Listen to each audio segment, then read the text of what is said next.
मुमताज इस बात का प्रमाण है कि अगर सच्ची मेहनत की जाए तो कठिन से कठिन रास्ता भी पार हो जाता है।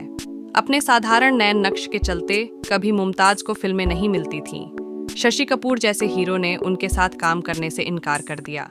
लेकिन जब मुमताज सुपरहिट हुई तो शशि कपूर ने अपनी फिल्म चोर मचाए शोर में मुमताज को लेने की सिफारिश की।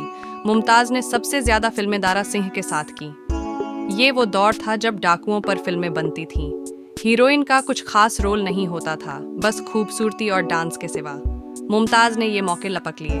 उन्होंने दारा सिंह के साथ 16 फिल्में की और सभी हिट हुई। इस दौरान मुमताज को हिंदी सिनेमा की मुरलिन मुनरो कहा जाने लगा।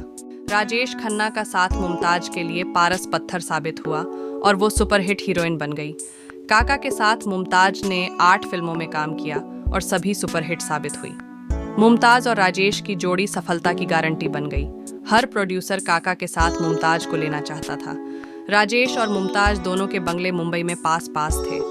ये दोनों साथ ही शूटिंग पर निकलते और साथ ही लौट कर आते।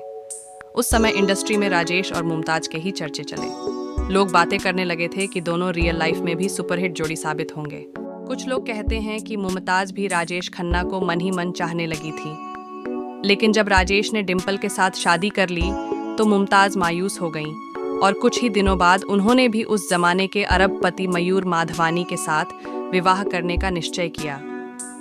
लेकिन मयूर से शादी करने के बाद भी मुमताज राजेश खन्ना का मोह नहीं छोड़ पाईं।